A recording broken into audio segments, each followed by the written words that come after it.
함께 우리 마음을 정전하시고 거룩하신 하나님께 예배드리겠습니다. 기도하겠습니다.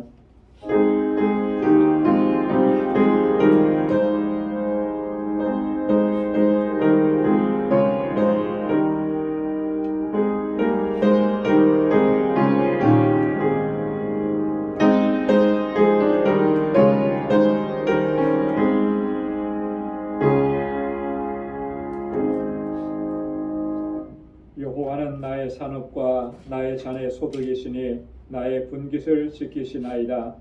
내게 줄로 재어준 구역은 아름다운 곳에 있으며 나의 기업이 실로 아름답도다. 나를 훈계하신 여호와를 송축할지라 밤마다 내 심장이 나를 교훈하도다. 내가 여호와를 항상 내 앞에 모시며 그가 내 우편에 계심으로 내가 요동치 아니하리로다. 아멘. 자비하시고 거룩하신 여호와 하나님 아버지, 오늘도 주님의 거룩하신 보좌 앞으로 이렇게 불러주셔서 하나님을 경배하고 찬양하며 예배케 하시니 감사합니다. 우리의 마음을 다하고 힘을 다하여서 감사와 감격으로 하나님을 예배하는 저희들 되게 하여 주옵소서. 우리 안에 허물과 죄악들을 먼저 주님 앞에 고백하고 십자가 앞에 내려놓사오니 우리 주님의 보혈로 깨끗하게 씻어주시고 다시 거룩하게 하시고 오늘도 하나님께서 기뻐 흠양하시는 거룩한 산제사로 아버지 앞에 올려드릴 수 있도록 도와주옵소서. 하나님의 치유와 회복의 은혜를 경험하고 주님의 임재 안에 거하는 이 복된 시간이 되도록 주님 은혜 베풀어 주옵소서. 예수님의 이름으로 기원하옵나이다. 아멘. 전능하사 천지를 만드신 하나님 아버지를 내가 믿사오며 그 외아들 우리 주 예수 그리스도를 믿사오니 이는 성령으로 잉태하사 동정녀 마리아에게 나시고 본디오 빌라도에게 고난을 받으사 십자가에 못 박혀 죽으시고 장사한 지 사흘 만에 죽은 자 가운데서 다시 살아나시며 하늘에 오르사 전능하신 하나님 우편에 앉아 계시다가 저리로서 산 자와 죽은 자를 심판하러 오시리라. 성령을 믿사오며 거룩한 공예와 성도가 서로 교통하는 것과 죄를 사하여 주시는 것과 몸이 다시 사는 것과 영원히 사는 것을 믿사옵나이다. 아멘. 찬양으로 하나님께 영광 돌리겠습니다. 아침 안개 눈앞가리들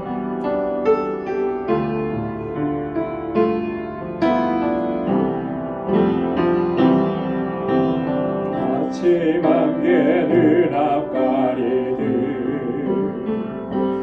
나의 약한 믿음이 심사일 때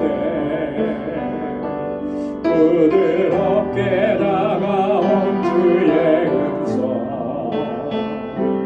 아무것도 염려하지 마라. 빗줄기에 바위 베이듯 나의 작은 소망 사라져갈 때 고요하게 들리는 주의 음성 내가 너를 사랑하노라. 외로움과 방황 속에서 주님 앞에 나아갈 때에 위로하시는 주님 나를 도우사 상한 나의 마음 감싸주시네. 십자가의 보혈로서 주의 크신 사랑 알게 하셨네. 주님께 감사하리라. 언제나 주님께 감사해. 외로움과 방황 속에서 주님 앞에 나아갈 때에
힘차게 찬양하겠습니다.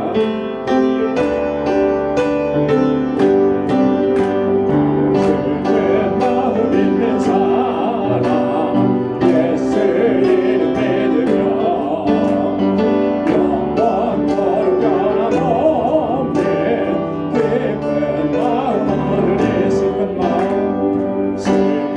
마음 있는 사람 예수 이름 믿으며 영원토록 변함없는 기쁜 마음 얻으리 예수의 이름이 세상의 소망이고 예수의 이름이 전국의 기쁨일세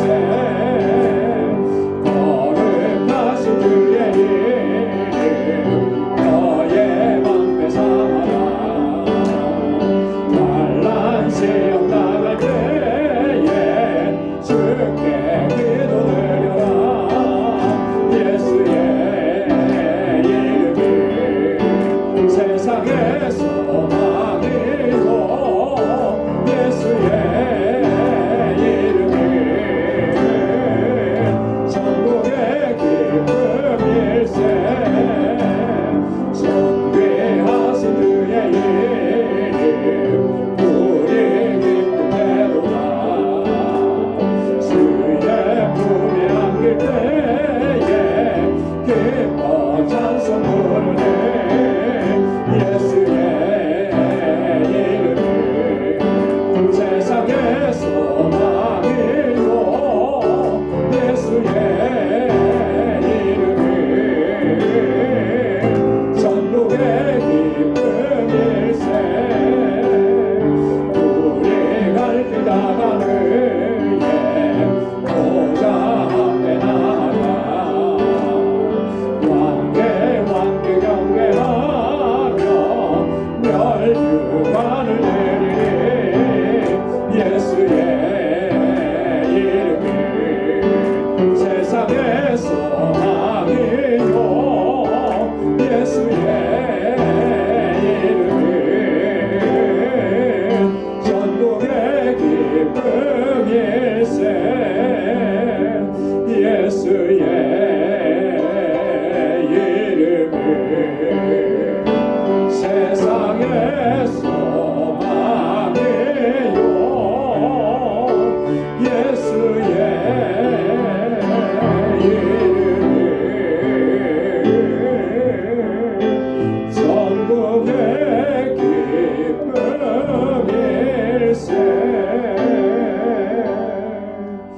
아멘. 내가 깊은 곳에서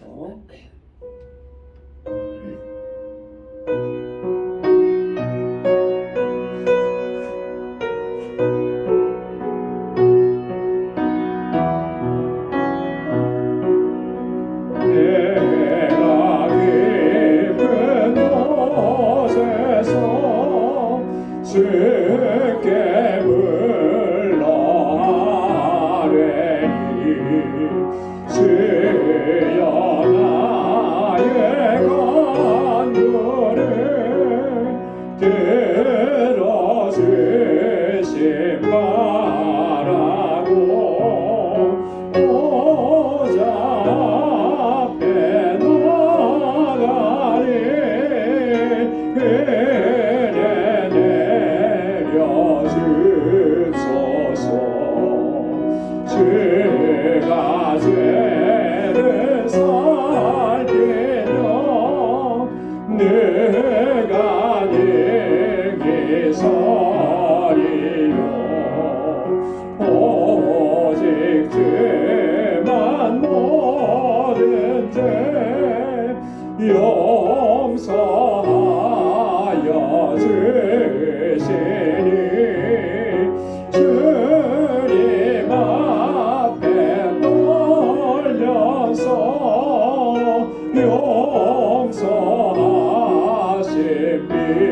용서하십니다. 화승근의 새벽을 기다리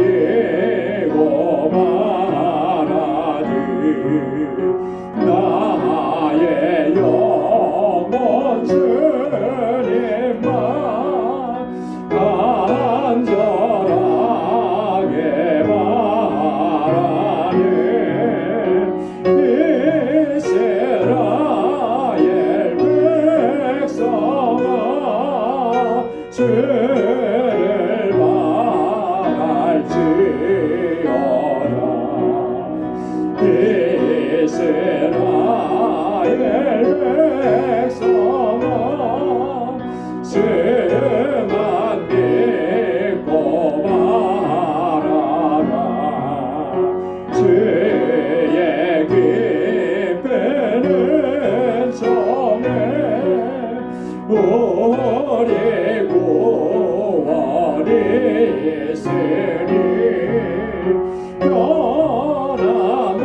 변함없는 주님만 믿고 기다릴지라. 이스라엘 백성아 주만 믿고 말하라.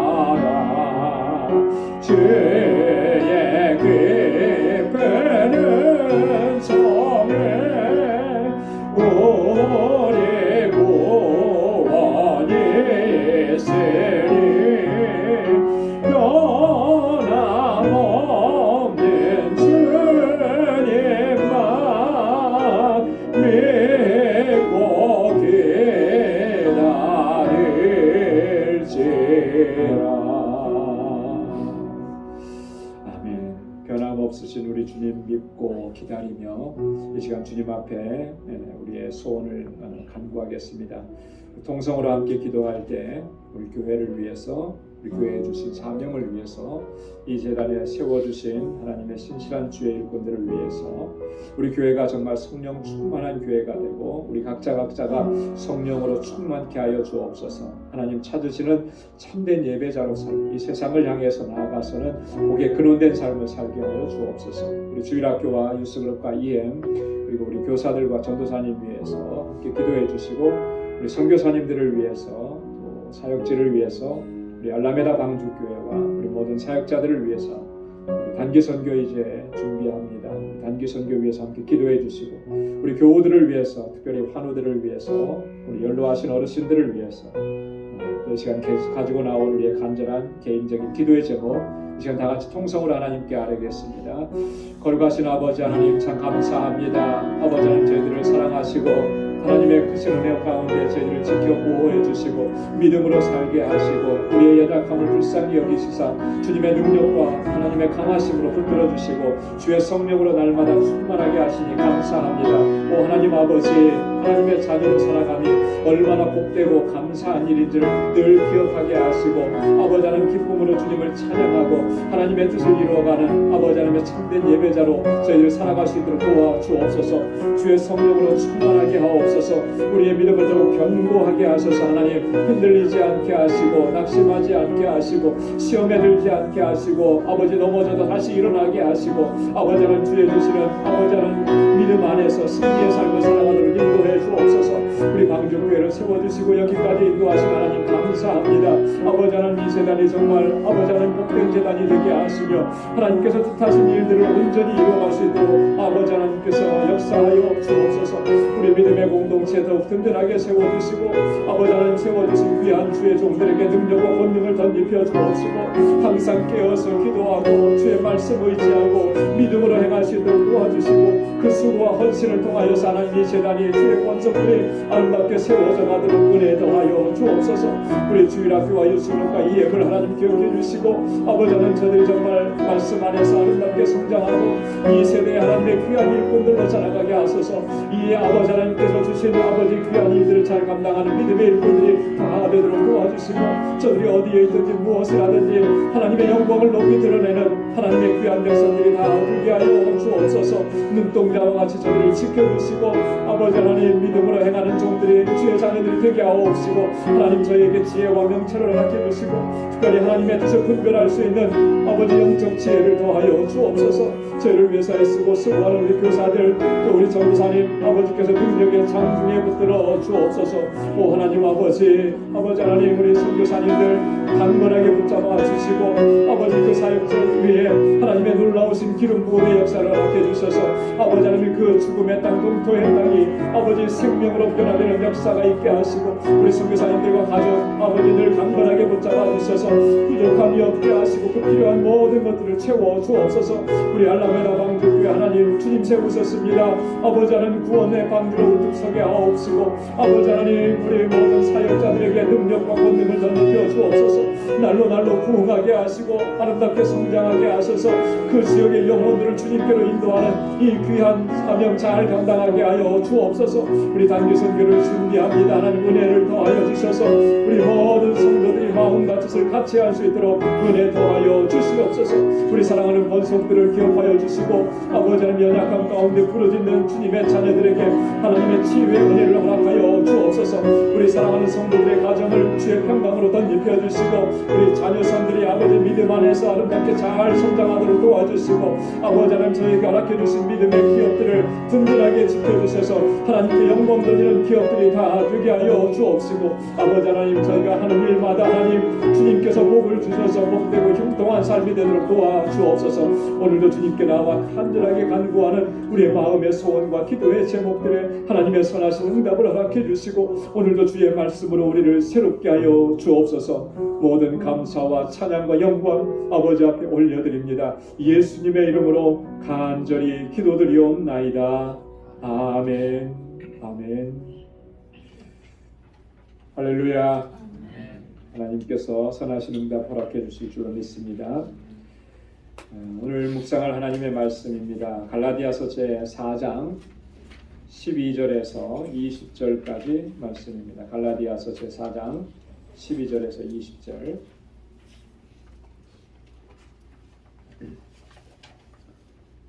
우리 12절부터 한 절씩 기도하겠습니다. 형제들아 내가 너희와 같이 되었은즉 너희도 나와 같이 되기를 구하노라. 너희가 내게 해롭게 하지 아니하였느니라. 내가 처음에 육체의 약함을 인하여 너희에게 복음을 전한 것을 너희가 너희를 시험하는 것이 내 육체에 있으되 이것을 너희가 업신여기지도 아니하며 버리지도 아니하고 오직 나를 하나님의 천사와 같이 또는 그리스도 예수와 같이 영접하였도다. 너희의 복이 지금 어디 있느냐? 내가 너희에게 증거하노니 너희가 할 수만 있었다면 너희의 눈이 어떻게 나를 집었으리라. 그런즉 내가 너희에게 참된 말을 함으로 원수가 되었느냐? 저희가 너희를 대하여 열심내는 것이 좋은 뜻이 아니요 오직 너희를 이가 묻혀 너희로 저희를 대하여 열심내게 하려 합니다. 좋은 일에 대하여 열심으로 사모함을 받으면 내가 너희를 대하였을 때뿐 아니라 언제든지 좋으니라. 나의 자녀들아 너희 속에 그리스도의 형상이 이르기까지 다시 너희를 위하여 하나님 수고를 하노니. 다 함께요. 내가 이제라도 너희와 함께 있어 내 음성을 변하려 함은 너희를 대하여 의심이 있음이라. 아멘. 저희가 지난주에 같이 말씀을 1절부터 11절까지 말씀을 나누면서 우리가 후반부 8절부터 11절 말씀은 우리가 다루지를 못했습니다. 간략하게 요약을 하면 8절부터 11절까지 말씀을 보면 바울이 좀 염려하는 것을 피력합니다. 그 앞부분에 있어서는 하나님의 섭리와 경륜에 따라서 하나님께서 그 아들을 보내셔서 이 여자에게 나게 하시고 율법 아래 나게 하셨다. 그것은 율법 아래에 있는 사람들을 구속하시기 위함이었다. 이제 이런 하나님의 경륜을 얘기했거든요. 그리고 나서는 바울이 8절부터는 좀 염려되는 부분, 걱정하는 부분을 좀 이야기합니다. 그건 뭐냐면 이런 거죠. 복음으로 말미암아 그들이 구원함을 얻고 그 구원의 기쁨과 감격을 누렸었는데 어느 날 갑자기 또 이 율법주의자들의 유혹에 현혹되어서 이 복음의 진리를 다 놓쳐버린 거죠. 그래서 율법주의자들이 주장하는 그래서 여기 보면 이 어떤 해와 달과 절기를 지킨다 이렇게 얘기했거든요.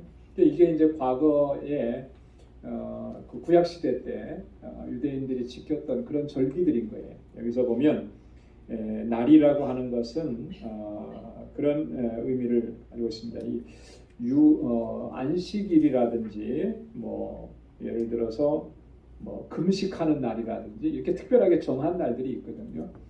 그 날을 힘써서 지켜야 한다고 이렇게 주장을 한 것이고요. 또 달이라고 하는 것은 이런 의미죠. 한 달의 시작이 되는 처음 시작하는 첫날을 뭐라 그러죠? 이 조금 이제 옛날 표현으로 월삭이라고 그래요. 월삭. 한 달을 드린다 그래가지고 이 첫날 뭐 2월이면 2월 1일, 3월이면 3월 1일. 그래서 그날을 이제 하나님 앞에 바치면서 이 한 달을 전체를 하나님 앞에 드린다. 월삭이라 이제 그런 표현을 쓰거든요. 이제 그런 날들. 또 절기라 그러면은 유대인들이 절기가 참 많이 있었죠. 6월절이라든지 뭐 77절이라든지 아니면 오순절, 뭐 장막절 뭐 이런 절기들 이걸 철저하게 지켜야 되고 또 그러면 해라고 하는 건 뭐겠습니까? 해는 뭐죠? 해년 그래서 연을 가리키는 거예요. 연. 그죠? 한문으로 이 1년이라고 하는 뭐 그러니까 그 어떤 특별한 해를 기념해서 지키는 그런 날이 있어요. 그게 뭐죠? 혹시 기억나십니까? 뭐 안식년 같은 거, 그죠? 7년마다 돌아오는 안식년, 연이니까 해잖아요, 그죠? 또 중요하게 지키는 절기가 하나 있었죠. 희년. 희년은 몇 년마다 돌아오는 거예요? 50년마다 돌아오는. 그러니까 희년 같으면은 이제 자유를 선포하는 거거든요. 실제로 성경학자들이 이렇게 연구해 본 바에 의하면 유대 사회에서도 하나님께서는 이렇게 말씀하셨지만 그 희년이 제대로 지켜진 적이 거의 없다 그래요. 사람이 뭐가 있어요? 욕심이 있잖아요, 그죠? 희년은 뭐를 선포하는 거예요? 자유를 선포하는 거잖아요. 그러니까 종된 사람들도 다 자유롭게 놔줘야 되는 거예요. 풀어주고 자유를 줘야 되는 건데 사람의 욕심이 그게 안 되니까 그 희년이 잘 지켜지지 않은 거예요. 자, 근데 유대주의자들은 이제 이걸 지켜야만 우리가 다 구원받는 것이다. 이런 걸 강조하는 거거든요. 자, 그러니까 갈라디아 교회 성도들도 그렇게 많이 이제 믿음의 법을 떠나서 이런 율법의 규례들을 그대로 답습하는 이런 모습으로 자꾸 돌아가고 이런 모습을 보면서 바울이 좀 안타깝고 걱정하는 마음이 이제 많았던 것이죠. 그래서 마지막 11절에 보니까 뭐라 그러냐면 너희를 위해서 수고한 것이 헛될까 두려워하노라. 바울이 복음을 전하면서 이 갈라디아 교회 성도들이 복음 안에서 새 생명을 얻고 새로운 소망을 가지고 그렇게 살아가기 위해서 얼마나 수고를 많이 했습니까? 오늘 함께 읽었던 본문에서는 뒤에 어떤 수고라고 표현했냐면 해산의 수고라고 했어요. 해산의 수고. 뭐 저도 그렇고 여기 계신 모든 남자분들은 해산의 고통, 해산의 수고가 어떤 것인지를 알 수 있을까요? 모를까요? 몰라요. 그죠? 오직 자녀를 낳아보신 여자분들만 아는 거죠. 그래서 감히 저희가 안다고 얘기할 수가 없을 것 같아요. 근데 이제 해산의 고통, 해산의 수고라고 하면 어떻게 비유가 되는 거냐면 죽음의 고통이다 이렇게 표현을 하더라고요. 죽음의 자녀를 해산하고 출산하는 것은 그 엄마가 죽는 경험을 하는 거라고 하는 거죠. 바울은 지금 그런 의미를 가지고 해산의 수고라. 바울이 그 복음을 전해서 한 영혼 한 영혼이 주님 앞으로 돌아오게 하는 그 일을 마치 믿음 안에서 어머니가 자녀를 낳는 것 같이 그렇게 믿음 안에서 복음 안에서 너희를 낳았다 이렇게 표현하거든요. 자, 그렇게 낳으려면 그게 그냥 낳아지는 거 아니잖아요. 그죠? 그 한 영혼을 얻기 위해서 얼마나 애쓰고 수고하고 또 힘들고 고통스럽고 사실 바울이 복음을 전하면서 그런 어떤 죽음의 고비를 수없이 많이 넘긴 거죠. 그렇게 하면서 한 영혼을 얻은 것인데 그게 지금 헛될까 염려된다. 바울이 그렇게 자신의 어떤 걱정, 염려를 피력한 것입니다. 자, 그러면서 이제 오늘 본문의 말씀에서는 조금 이제 표현이 좀 부드러워집니다. 그러면서 너희도 나와 같이 되기를 구하노라. 첫 번째 단락에서는 그렇게 바울의 소원을 피력하고 그 다음에 두 번째 부분에서는 그리스도의 형상이 이루기까지 너희 안에서 예수 그리스도의 형상이 이루어지기까지 나는 계속해서 뭘 더한다고요? 해산의 수고를 더한다. 이렇게 바울의 결단 다짐을 이렇게 표현하는 것이 본문의 내용들입니다. 그러면 우리 한 절씩 조금 더 자세하게 살펴보도록 하겠습니다. 자, 12절에 보면 형제들아 내가 너희와 같이 되었은즉 너희도 나와 같이 되기를 구하노라. 너희가 내게 해롭게 하지 아니하였느니라. 자, 여기서 형제들아 이렇게 표현을 하죠. 믿음 안에서 우리가 한 형제고 한 자매라고 하는 것을 이야기하는 겁니다. 상당히 좀 바울의 표현이 좀 부드러워졌어요. 어쩌면 지금까지는 굉장히 앞부분에서는 강하게 이야기를 했습니다. 그들의 이성에 호소하고 그래서 때로는 강하게 책망하고 너희가 이렇게까지 어리석을 수 있느냐 이렇게까지 표현을 했잖아요. 자, 그런데 지금은 이제 형제라고 부르면서 또 뒤에 가서는 뭐라고 부르느냐면 자녀들아 이렇게 불러요. 자, 형제들아라고 부르는 것보다도 더 친밀하죠. 자녀들아. 부모와 자녀의 관계로 이렇게 생각을 하는 거예요. 그러면서 그들의 어떤 변화를 위해서 얼마나 바울이 간절함을 가지고 있는지를 이제 표현하는 거죠. 자, 근데 여기 보면은 내가 너희와 같이 되었은즉 바울이 지금 갈라디아 교회 성도들처럼 되었다라고 하는 거예요. 뭘 의미하는 걸까요, 이게? 바울이 뭐 대단한 어떤 변화를 일으켰고 뭔가 어떤 뭐 외형적으로 어떤 것들을 바꾸었다라고 하는 그런 의미일까? 근데 바울이 여기서 내가 너희와 같이 되었다라고 하는 것은 이런 의미를 가지고 있는 거죠. 바울이 유대인이잖아요, 그죠? 자, 유대인이면은 유대인에게 있어서 가장 중요한 게 뭐겠습니까?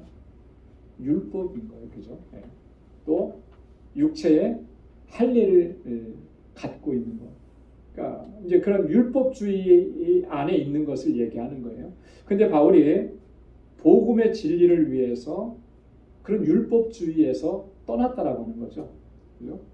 율법주의와 복음은 같이 갈 수가 없는 거예요. 왜요? 율법주의는 무엇을 통해서 구원을 얻는 겁니까? 행위를 통해서 구원을 얻는 걸 강조하는 거예요. 복음은 뭐예요? 믿음으로 구원 얻는 걸 강조. 이게 같이 갈 수가 없는 거죠. 그래서 복음의 진리를 받아들였다라고 하는 것은 율법주의를 행위 구원을 버렸다라고 하는 거거든요. 자, 그렇게 되면 유대인인데 율법이 중심이 되어야 되는데 그걸 버렸으니까 마치 뭐와 같이 된 거예요? 이방인처럼 된 거죠. 이방인은 본래부터 뭐예요? 율법과 관계가 없었잖아요. 그렇게 되었다라고 하는 것을 의미하는 겁니다. 그래서 스스로 율법 없는 이방인처럼 되었다. 왜 그렇게 되었느냐? 복음의 진리를 아니까 그런 거예요. 그죠? 복음의 진리를 받았으니까 그런 거예요. 자, 내가 그렇게 된 것처럼 너희도 나같이 되기를 원한다. 이게 뭐예요? 너희도 지금 율법주의의 유혹에 빠져 있는데 너희가 믿음 안에서 다시 자유함을 누리기를 원한다. 이런 의미인 것입니다. 자, 그러면서 너희가 내게 해롭게 하지 아니하였느니라 이렇게 얘기하죠. 사실 그 갈라디아 교회 성도들이 지금 복음의 진리를 떠나서 율법주의에 빠져들므로 인해서 바울의 염려가 되고 걱정거리가 되었지만 복음을 처음 받아들일 때는 잘 받아들였거든요. 그죠? 바울을 해롭게 하지 않았어요. 바울이 복음을 전할 때 그걸 잘 받아들였습니다. 그들이 바울을 핍박하거나 박해하거나 그런 적이 없어요. 여러분 유대인이 바울이 복음을 전하면서 누구한테 주로 핍박을 받았습니까? 유대인들한테 핍박받은 거죠. 유대인들에게 박해를 받은. 바울을 괴롭히고 방해하고 핍박했던 사람들은 사실 유대인들이고 유대 율법주의자들이죠. 아주 강성 정통 유대인들이 그렇게 했던 거예요. 사도행전 13장 45절에도 보면 유대인들이 시기가 가득해서 바울을 변박하고 바울을 비방하게 사람들을 이렇게 선동했다고 그러죠. 사도행전 14장 19절에도 보면 유대인들이 무리를 초인한다라고 하는 말은 선동해서 그런 말이에요. 사람들을 자꾸 선동해서 어떻게까지 했습니까? 돌로 바울을 쳐서 죽은 줄로 아는 거예요. 돌에 저렇게 맞았으니까 죽었을 것이다. 그렇게 해서 성 밖으로 끌어내치기까지. 그러니까 바울은 죽을 수밖에 없는 그런 위기 상황까지 갔었던 거죠. 그런 일을 했던 사람들이 누구냐면 유대인들이 그렇게 했다는 거예요. 갈라디아 교회 성도들은 그러지 않았다라고 하는 거예요. 자, 그리고 이 갈라디아 교회 성도들이 처음에 바울에 대해서 얼마만큼 정말 바울을 아끼고 사랑하고 자신에게 복음을 전해준 사람을 소중하게 여겼었는지를 이렇게 이야기합니다. 13절과 또 14절에 보면 내가 처음에 육체의 약함을 인하여 너희에게 복음을 전한 것을 너희가 아는 바라. 바울이 육체의 약함을 가지고 갈라디아 교회, 갈라디아 지방에 가서 복음을 전했다. 너희가 그거 다 알지 않느냐. 육체의 약함이라는 것. 이 육체의 약함이라는 게 우리가 알고 있는 대로 그런 거예요. 바울이 복음을 전하고 이 선교 여행을 많이 다니고 이랬지만 아주 건강한 상태로 뭐 청년과 같은 그런 건강을 가지고 그렇게 복음을 전했던 건 아닙니다. 그죠? 어떤 분들, 어떤 학자들은 바울이 여기서 말하는 육체의 약함이라는 것이 안질이었을 것이다 이렇게 얘기하기도 하고 또 간질이었을 것이다 이렇게 얘기도 합니다. 그리고 뭐 요즘도 그렇죠. 이렇게 조금 좀 이렇게 뭐랄까요? 선교지에 이제 아주 시골이나 중남미나 동남아시아, 아프리카 이런 데 가면 의료 체계나 뭐 이런 위생 상태가 안 좋은 그런 데 가면 항상 문제가 생기잖아요. 제가 아는 목사님이 저기 쿠바 쪽으로 자주 다니는데 한 번은 쿠바에 가셨다가 하여튼 그 일정 내내 너무 힘들었대요. 그게 뭐냐면 계속 이렇게 설사하고 그 설사하게 된 원인이 뭐냐면 현지인이 주는 물을 그냥 그대로 마셨다가 이게 장에서 탈이 난 거예요. 그 사람들한테는 별 문제가 없는 건데 미국에서 간 사람들한테는 그게 조금 심각하게 문제가 되는 거예요. 그래서 그런 선교지에 가면 물 먹는 거 좋지 마라 이제 그렇게 항상 얘기하거든요. 안에서 문제를 일으키니까. 그러면 건강이 그렇게 돼버리면 정작 사역을 해야 되는데 감당을 하기가 어려운 거죠. 사실 바울도 그러지 않았겠느냐. 말라리아라든지 장티푸스라든지 이런 거에 걸려서 그때는 뭐 약도 없고 뭐 이러니까 뭐 심각해지는 거죠. 그런 현상들을 겪은 것 아니겠냐. 뭐가 됐든지 간에 하여튼 바울은 연약함이 있었던 거예요. 그래서 14절에도 보면 너희를 시험하는 것이 내 육체에 있으되 이것을 너희가 업신여기지도 아니하며 버리지도 아니하고 오직 나를 하나님의 천사와 같이 또는 그리스도와 같이 영접하였도다. 이게 어느 정도로 심각했으면 너희를 시험하는 것이라 이렇게 표현했습니다. 너희를 시험하는 것이다. 바울이 지니고 있었던 육체적인 이런 질병이 그를 대면하는 그런 사람들에게 어쩌면 시험을 줄 수도 있는 그런 심각하고 이런 것들이었다라고 하는 것이 바울의 지금 이야기인 것입니다. 여러분 충분히 있을 수 있고 납득이 가죠. 제가 이제 목회를 하는데 목회자가 만약에 좀 이렇게 병약하고 자꾸 쓰러지고 이렇게 하면은 어떨까요? 교인들의 마음이 뭐 안타까워서 기도도 많이 해주시겠지만 또 그것 때문에 또 시험 드는 경우들도 생기는 거예요. 그렇죠? 그 전에 보니까 언제부터인지 모르겠는데 한국에서 목회자, 담임 목회자 청빙하는데 꼭 빠지지 않고 들어가는 게 있더라고요. 뭐가 들어갈까요? 목사님, 사모님 건강진단서. 그거 종합병원 가갖고 탁 뛰어갖고 오래요. 왜? 건강한 분이 오셔야 되고 또 어디 아프거나 이러면 교회적으로 또 어려움이 생긴다는 거죠. 한편으로 보면 합리적인 그런 뭐 생각일 수 있는데 한편으로 보면 굉장히 좀 마음이 씁쓸하더라고요. 몸이 좀 불편하고 몸이 좀 아프면 목회도 못하는 것인가? 그런 생각도 들어요. 가끔가다 그런 얘기도 듣습니다. 그 목회를 하다가 뭐 과로를 하든지 뭐 어떤 막 힘들게 목회를 하다가 쓰러지시는 경우들이 생기죠. 그러면 이제 어느 정도는 기다리다가 강제로 이제 사임하십시오 이렇게 하는 경우들도 종종 있다 그러더라고요. 그래서 어느 목사님이 저한테 이제 그래요. 건강 잘 지켜야 된다. 아주 신신당부를 하더라고요. 건강해야 목회도 하는 거고 건강해야 성도들에게도 시험이 안 드는 거고 건강 잘 챙기라고. 목회 잘하려면 기도 많이 하라고 그래야 되는데 건강 잘 챙기는 거예요. 건강. 근데 일리가 있는 말이에요. 그죠? 바울이 지금 그러는 거예요.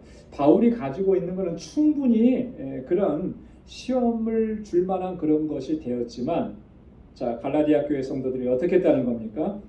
업신여기지도 않고 뭔가 부족하다고 막 그렇게 하지도 않고 버리지도 않고 여기서 버렸다라고 하는 말은 이런 의미입니다. 원어적인 의미는 경멸의 의미로 침을 뱉는다 그런 의미가 있어요.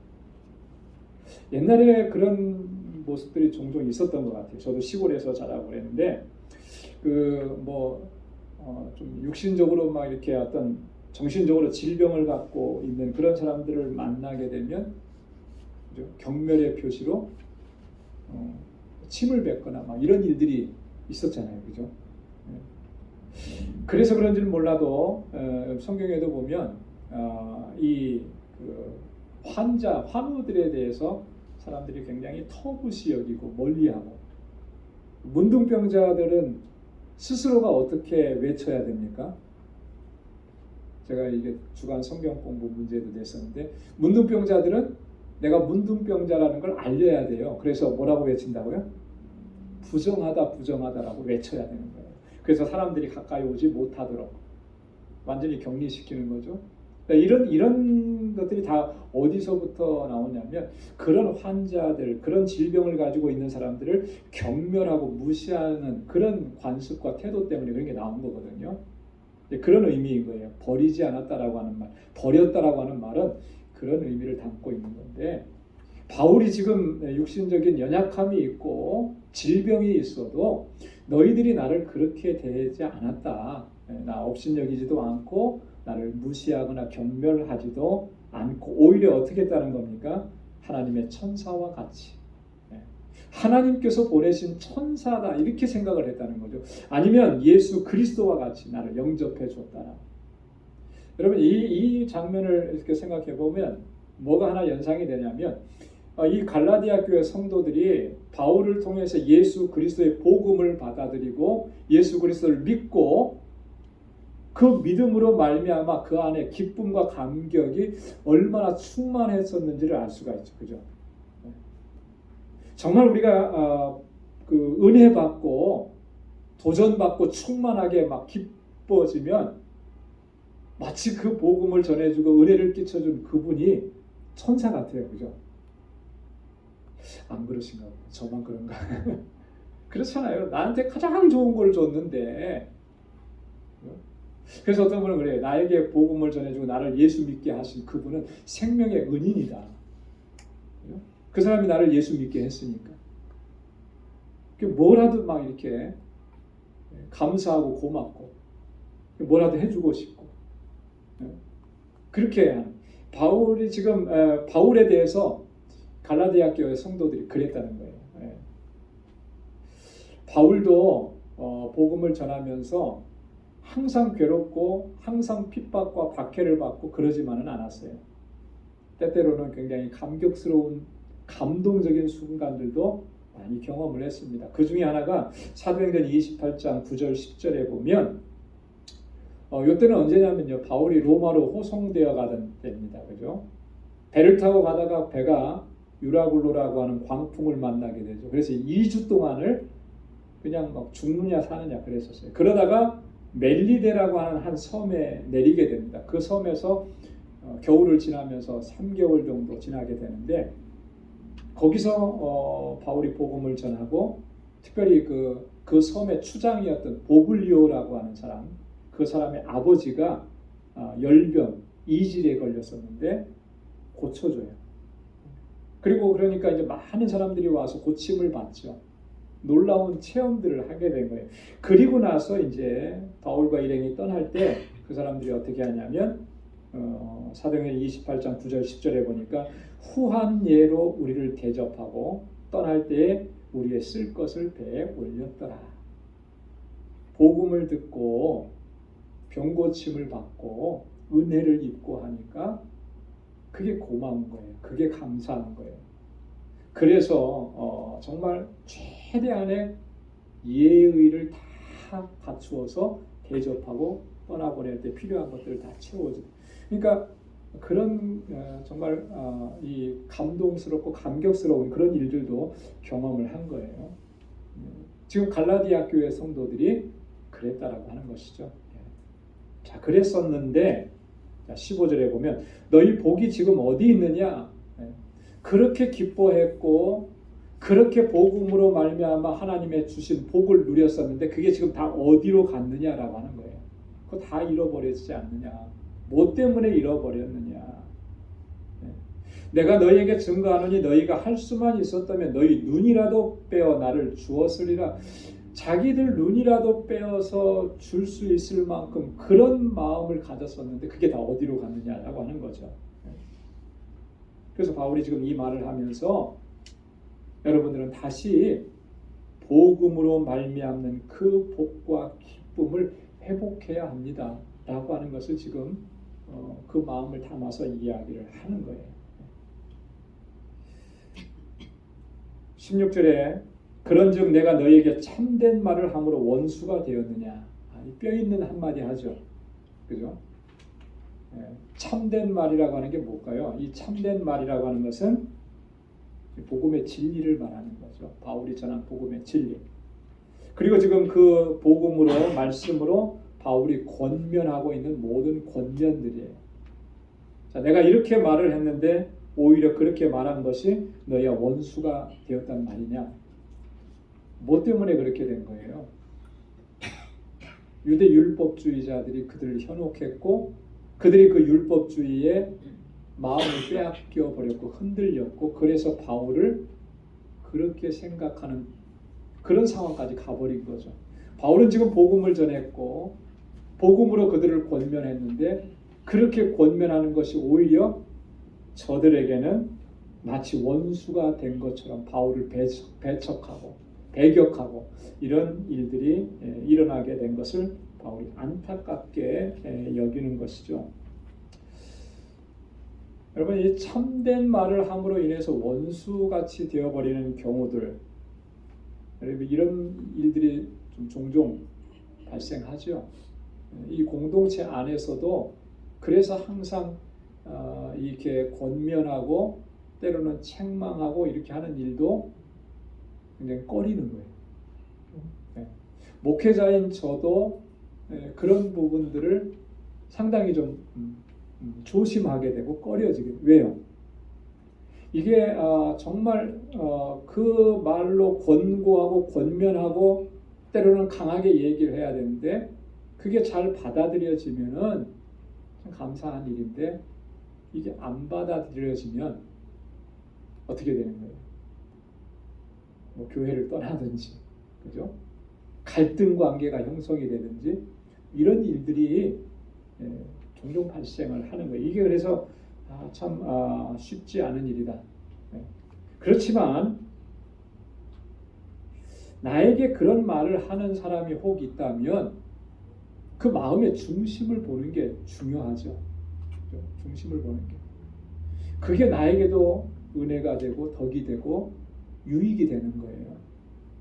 저 사람이 나에게 왜 그런 말을 했을까? 그럼 나에게는 무슨 문제가 있었을까? 나의 문제를 사실은 자기 자신은 못 봐요.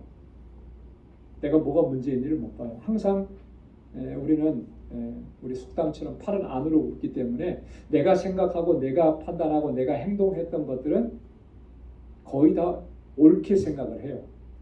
객관적으로 그걸 바라보지 못합니다. 그러나 다른 사람들은 그걸 객관적으로 보죠. 그걸 객관적으로. 뭐가 잘못되어 있는지 나보다도 더 정확하게 아는 거예요. 그래서 그 사람이 나에게 뭔가를 책망하기도 하고 뭐 이렇게 했다면 그걸 진지하게 받아들여야 돼요. 저 사람이 나를 정말 사랑하니까 나를 아끼니까 그래서 이 말을 해주는구나.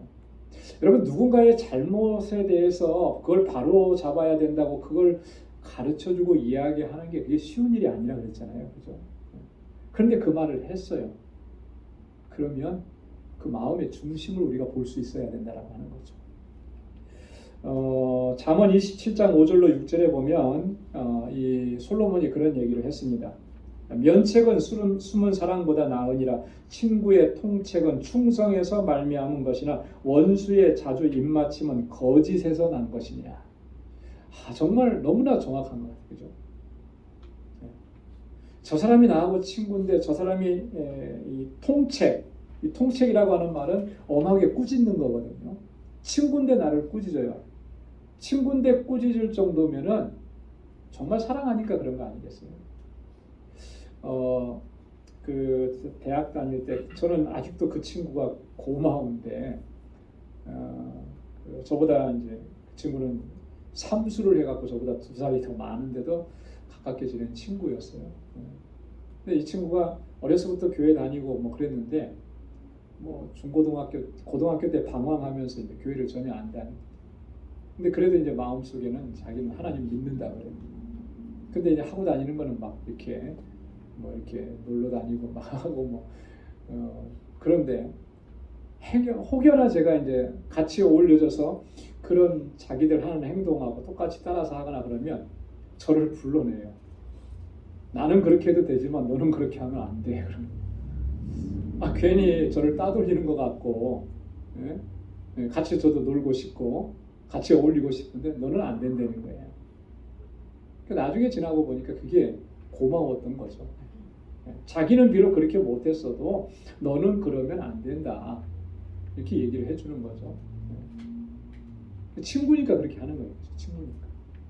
때로는 친구는 정말 친한 친구는 그의 잘못된 부분을 아주 따끔하게 이야기해 줄 수 있는 거죠. 그건 다 무엇에서부터 나오는 거라고 했어요? 충성에서부터, 마음의 중심에서부터 나온 거라는 거죠. 자, 그런데 원수는 자주 입맞춰도 그건 어디서부터 오는 거예요? 거짓으로 말미암는 것이다.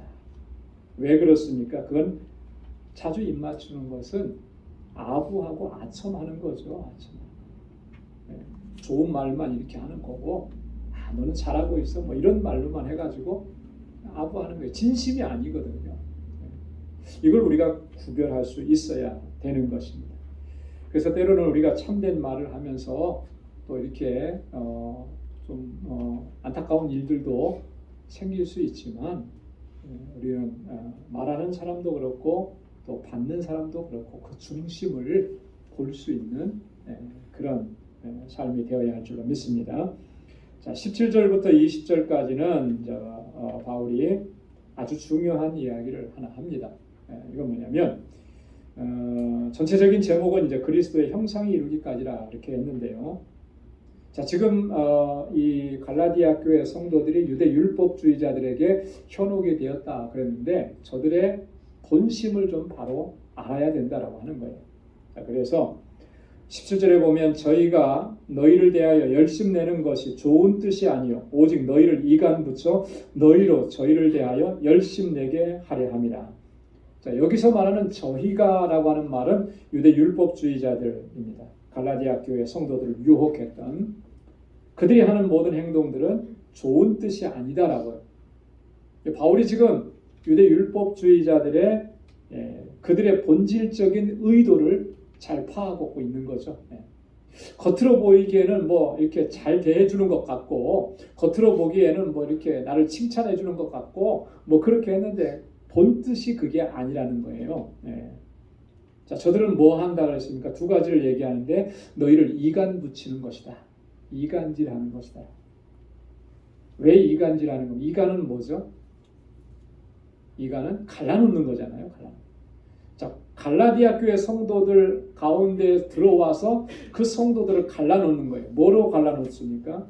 복음으로 하나가 됐었는데, 믿음으로 하나가 됐었는데 그걸 갈라놓잖아요. 저들의 하는 행동은 그런 거라는 거예요. 공동체 안에서 그걸 갈라놔 버리는 거예요. 그러니까 이게 얼마나 심각한 문제가 되느냐. 또 하나 더 심각한 건 뭐냐면 저희를 대하여 열심내게 하려는 것이다. 자, 이 사람들이 하는 그 모든 행동들은 다 누구를 위해서? 자기들을 위해서, 유대 율법주의자들을 위해서 그들을 추종하고 그들을 따르고 그들에게 열심내고 그들이 한 말대로 순종하고 따라가게 하기 위한 그런 의도다. 자신들의 유익을 위해서 그렇게 하는 행위라고 하는 것을 바울이 지금 얘기하는 겁니다. 여러분, 우리가 믿음으로 살고 신앙 안에서 행한다라고 하는 것은 누구를 위해서 열심을 내야 하는 것이겠습니까? 사람을 위해서 열심을 내는 건가요? 목사를 위해서 열심하는 건가요? 하나님을 위해서 열심 내는 거잖아요. 그죠? 하나님을 위해서. 뭐든지 다 그래요. 하나님을 위해서 열심하게 해야 하는 것이지 사람에게 충성하게 하고, 물론 교회 안에 어떤 직제가 있고 그러니까 그 질서를 따르는 건 중요하죠. 그 질서가 그 권위를 세워주신 그 사람이 하나님 앞에서 바르다면 그 질서는 따라야 되는 건 맞는 거예요. 하지만 본질적으로 우리의 열심과 충성은 누구를 향해야 되는 거예요? 하나님을 향해야 되는 거예요. 그래서 우리 모두가 다 그런 거예요. 나를 예를 들어서 제가 목사니까 목사에게 맞춰서 하고, 여러분들이 어떤 부서를 맡았으니까 내 부서장 내 뜻에 맞춰서, 이게 아니거든요. 하나님의 뜻인 거예요. 하나님. 거기에 맞추면 그게 하나가 되면 리더나 따르는 팔로워나 같이 가게 돼 있는 거죠. 근데 나에게 맞춰라 이렇게 돼버리면 거기서부터 문제가 발생하게 되는 거예요. 하나님께 열심을 내도록 선한 일에 열심하는 친백성이 되게 하려 함이니라. 디도서 2장 14절에서 바울이 그렇게 얘기했잖아요. 그 선한 일이라는 게 뭐겠어요? 하나님의 일인 거죠. 하나님의 뜻인 거죠. 하나님의 뜻에 열심내게, 그런 하나님의 백성으로 우리가 서야 할 줄로 믿습니다. 그래서 바울이 18절에 그렇게 얘기한 겁니다. 좋은 일에 대하여 열심히 사모함을 받으면 내가 너희를 대하였을 때뿐 아니라 언제든지 어떻다는 거예요? 좋은 일이라 그랬잖아요. 좋은 일에 열심히 하는. 이 좋은 일이라는 것은 복음의 선한 일을 말하는 거죠. 바울이 로마서 16장 19절에서 이렇게 교훈했습니다. 너희 순종함이 모든 사람에게 들리는지라. 그러므로 내가 너희를 인하여 기뻐하느니 너희가 선한데 지혜롭고 악한데 미련하기를 원합니다. 선한 데는 지혜로워야 한다라고 하는 것이죠. 자, 그러면서 19절 20절에서 바울이 자신의 중요한 결단을 합니다. 오늘 전체적인 주제인데요. 그리스도의 형상이 이루기까지 다시 너희를 위하여 해산하는 수고를 한다. 그렇게 얘기해요. 그리스도의 형상이 너희 가운데 이루기까지. 자, 근데 그 앞에 갈라디아 교회 성도들을 뭐라고 불렀습니까? 나의 자녀들아. 나의 자녀들아. 바울이 지금 갈라디아 교회 성도들을 대할 때 그 심정은 어떤 심정이에요? 부모의 심정인 거죠. 부모의 심정 중에서도 특별히 어머니의 심정인 거예요. 왜? 해산의 수고를 하니까. 그죠? 어머니의 심정을 가지고 그가 간절하게 정말 수고하고 애쓰고 노력하고 힘쓰는 건 뭐냐면 너희 안에 뭐가 이루기까지? 그리스도의 형상이 이루어지기까지. 여러분, 이 그리스도의 형상이라고 하는 거, 그것은요, 다른 말로 표현하면 너희의 심령 가운데 그리스도의 마음, 예수 그리스도의 마음이 심겨지고, 그래서 여러분들의 삶이 전인격적으로 변화되어서 성화되어져 가는 그런 모습이 되기까지. 해산의 수고를 다시 한다. 그렇게 이야기하는 것입니다. 여러분, 우리가 단순히 그리스도를 아는 정도 이런 차원에서 머무르는 게 아니고 그리스도의 마음을 품는 거예요. 중요한 것은 예수 그리스도의 마음을 품는 것이 중요합니다. 내 안에서 그리스도의 마음이 심겨져야 되는 것이죠. 그래야만 주님께서 하셨던 그 본을 따라갈 수가 있는 마음이 주님의 마음으로 이렇게 채워지지 않았는데 주님께서 걸어가시고 주님께서 행하신 일 결코 따라갈 수가 없는 거죠. 만약에 따라간다고 흉내낸다면 그거는 어쩌면 가식적인 것이 될 수밖에 없을 거예요. 오래 못 가는 거예요. 잠시는 그럴 수 있습니다. 예수님께서 요한복음 13장 14절 15절에 제자들의 발을 씻겨주시면서 그렇게 얘기했습니다. 내가 너희에게 행한 것 같이 너희도 행하게 하려 하여 본을 보였노라. 그래서 요즘에 세족식도 이렇게 하잖아요. 그죠? 세족식 하는 거 좋은데 정말 주님의 마음으로 그 세족식을 해야 되는 거죠. 주님께서 본을 보여주신 것을 그거를 온전히 따라갈 수 있으려면 주님이 주시는 그 마음이 이 안에 들어오지 않으면 사실 불가능한 거예요. 그래서 항상 우리가 하나님 앞에 기도하고 간구할 때도 뭐 이것저것 구할 게 참 많겠지만 그 중에서도 가장 중요한 게 뭐겠습니까? 주님의 마음을 품을 수 있게 해주십시오. 주님의 마음을 내게 허락해 주십시오. 그래서 주님 걸어가신 그 길을 우리도 따라갈 수 있게 해주십시오. 주님 나를 본받으라고 하셨는데 그 본받는 삶이 형식적이고 가식적이고 위선적인 것이 되지 않고 우리 마음의 중심에서부터 나와서 주님을 따라가는 그런 삶이 되게 해주십시오. 그 마음 내게 허락해 주십시오. 우리가 그렇게 기도해야 할 줄로 믿습니다. 자, 그랬기 때문에 오늘 20절에 이렇게 얘기합니다. 내가 이제라도 너희와 함께 있어. 너희와 함께 있는 게 정말 중요하다. 지금은 떨어져 있잖아요. 떨어져 있으니까 어떻게 말할 수밖에 없습니까? 요즘 같으면 뭐 전화로도 하고 막 화상통화로도 하고 얘기할 텐데 그게 안 되잖아요. 떨어져 있으니까 어떻게 지금 말하고 있는 거예요? 갈라디아서 편지를 써갖고 보내는 거죠.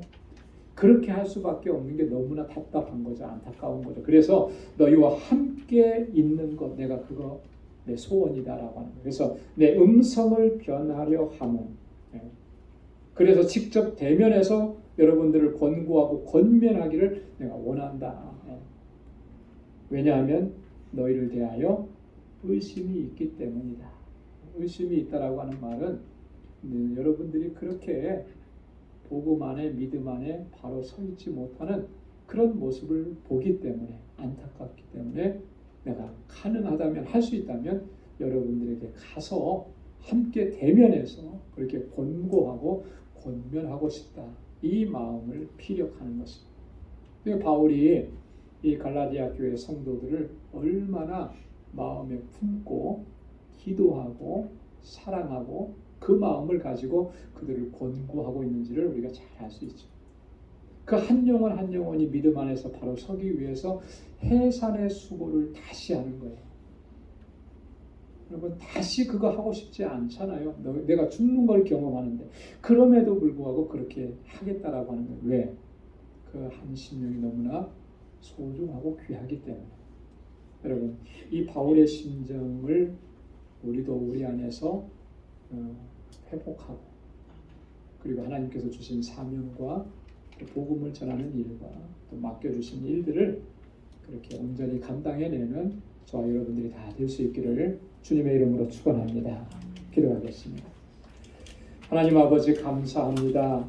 오늘도 저희들을 사랑하셔서 귀한 말씀을 들려주시고 갈라디아 교회 성도들을 향한 바울의 심정을 우리가 같이 묵상하면서 우리 안에 어떤 마음을 품어야 하는지를 또 다시 한번 생각하게 하셔서 감사합니다. 예수 그리스도 주님의 마음을 품고 하나님의 거룩한 하나님의 백성으로 살아갈 수 있도록 인도하여 주옵소서. 예수 그리스도의 형상이 우리의 삶 가운데서 이루어지는 그 은총을 우리에게 허락해 주시고 아버지 하나님 이 세상 사는 동안에 믿음 안에서 늘 견고하게 서는 저희들 되게 하여 주옵소서. 우리 방주교회가 정말 하나님 보시기에 기뻐하시는 귀한 믿음의 공동체로 세워져서 우리에게 주신 귀한 사명들 하나님 능력 있게 잘 감당할 수 있도록 도와주옵소서. 우리 방주 권석들 한 사람 한 사람 아버지께서 능력의 장중에 붙들어 주시고 항상 동행해 주시고 성령으로 충만하게 하시고 늘 깨어 있게 하셔서 주님 부르시는 그날까지 우리에게 주신 사명 잘 감당할 수 있도록 은혜 위에 은혜를 더하여 주옵소서. 이제는 우리 주 예수 그리스도의 무한하신 은혜와 하나님 아버지의 크고 놀라우신 사랑과 성령의 위로 교통 충만하심의 역사가 주님의 마음을 품고 하나님의 뜻대로 순종하기로 결단하는 우리 방주의 모든 믿음의 권속들과 또 저들의 가정과 직장과 생업의 터전 위에 이제로부터 영원까지 함께 하시기를 간절히 축원하옵나이다. 아멘.